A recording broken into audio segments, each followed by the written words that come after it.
Sekarang, bagaimana jika masa depan pertanian sama sekali tidak melibatkan ladang? Sebuah perusahaan bioteknologi Israel sedang menumbuhkan bahan-bahan nabati bernilai tinggi di dalam bioreaktor dengan tujuan mengubah cara kita memproduksi produk kesehatan, nutrisi, bahkan produk farmasi. Sambil hanya menggunakan sebagian kecil lahan dan air dibandingkan pertanian tradisional. Jadi, untuk informasi lebih lanjut, saya sekarang bersama CEO BioHarvest, Zaki Rekip. Zaki Rekip, terima kasih banyak sudah bergabung bersama saya hari ini. Anda pada dasarnya menumbuhkan senyawa dari tanaman. Apakah Anda juga masih menumbuhkan tanamannya di laboratorium atau hanya fokus mengekstrak molekulnya saja? Tidak. Kami tidak menanam tanaman apapun. Kami tidak membudidayakan apapun. Kami mengambil sel asli. Kami mengambilnya dari tanaman. Dan setelah itu, kami tidak pernah melihat tanamannya lagi. Kami pada dasarnya hanya menumbuhkan sel-sel produktif yang menghasilkan senyawa berharga yang kami cari. Kami adalah perwujudan dari apa yang dikatakan Hippocrates sekitar 2000 tahun yang lalu. Jadikan makananmu obatmu dan obatmu makananmu. Jadi kemampuan AI kami yang digabungkan dengan biologi yang dapat diprogram memungkinkan kami benar-benar mengekstrak senyawa paling bermanfaat dari alam dan membuatnya lebih kuat, lebih mudah diakses dan lebih konsisten. Sekali lagi, tanpa menggunakan sedikit pun lahan atau hal semacam itu, dan hanya menggunakan sebagian kecil listrik, air, atau lahan yang dibutuhkan. Jadi, bisakah Anda memberitahu saya seberapa besar biaya yang berkurang dan air yang dihemat? Seberapa besar dampak lingkungan dari hal ini? Ini adalah faktor, ini 2 order magnitudo. Ini sekitar 100 kali lipat dalam hal listrik, lahan, atau air yang dibutuhkan untuk jumlah bahan yang sama. Jadi kita membandingkan secara setara. Kita melihat berapa banyak anggur yang saya butuhkan, berapa banyak kebun anggur, berapa banyak lahan, berapa banyak air, dan berapa banyak listrik dibandingkan dengan jumlah bahan yang sama yang saya hasilkan. Ini sekitar 100 kali lipat.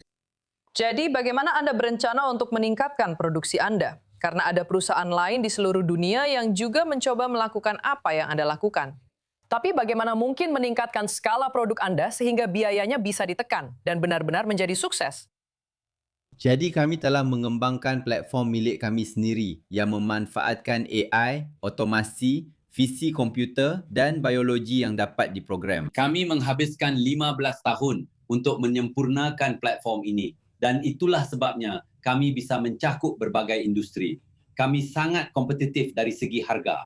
Kami belum melihat apapun sejauh ini dalam skala yang kami hasilkan. Jadi ini adalah permainan skala.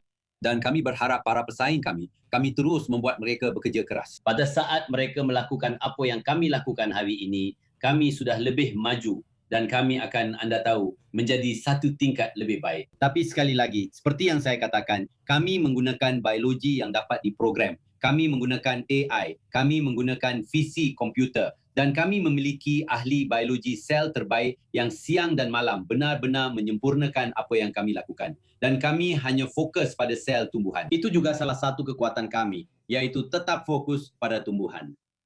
Jadi, ceritakan tentang produk-produk Anda. Karena sejauh yang saya pahami, Anda sedang fokus pada suplemen kesehatan anggur ini. Apa itu? Jadi sebenarnya ini hanya satu produk dari banyak produk yang sedang kami kembangkan. Maksud saya kami adalah teknologi platform. Tapi izinkan saya fokus sebentar pada Vinya. Vinya adalah nama komersial dari produk ini yang merupakan contoh hebat dari apa yang kami sebut sebagai botani presisi. Ini adalah komposisi berbasis sel anggur merah. Ini terinspirasi oleh paradoks Perancis, yaitu pengamatan bahwa orang Perancis tetap menjaga kesehatan kardiovaskular yang baik meskipun pola makan mereka kaya. Ini adalah manfaat yang terkait dengan polifenol yang ditemukan dalam anggur merah dan anggur merah.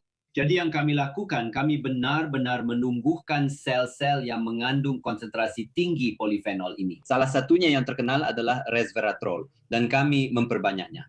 Bioreaktor kami mampu memperbanyaknya. Itulah sebabnya kami bisa mendapatkan skala produksi.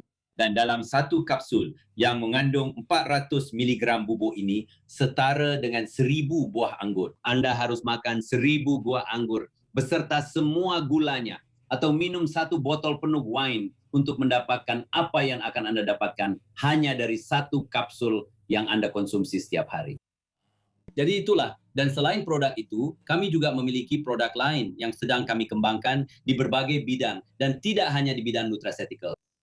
Karena Anda juga berencana untuk berkembang ke bidang makanan di masa depan, atau Anda hanya akan fokus pada suplemen kesehatan? Tidak. Kami juga bergerak di bidang makanan. Maksud saya, kami bergerak di bidang makanan, farmasi dan juga wewangian. Kami memiliki beberapa proyek yang berjalan secara bersamaan. Untuk makanan, kami memiliki 2 pemanis yang kami kembangkan bersama salah satu perusahaan terbesar di bidang pemanis, Tate dan Lyle. Mereka berbasis di Inggeris dan Amerika Serikat. Kami memiliki 2 molekul yang sedang kami kembangkan untuk mereka. Kami juga sedang mengembangkan sebuah molekul untuk wewangian yang merupakan pasar senilai $15 miliar per tahun. Dan kami juga sedang mengembangkan molekul saffron yang akan digunakan baik untuk makanan maupun untuk nutraceutical.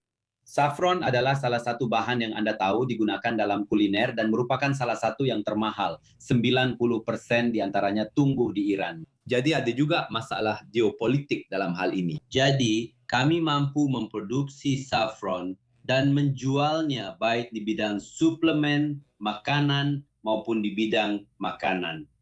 CEO BioHarvest, Zaki Rekip, terima kasih sudah bergabung dengan saya hari ini. Terima kasih telah mengundang saya. Terima kasih.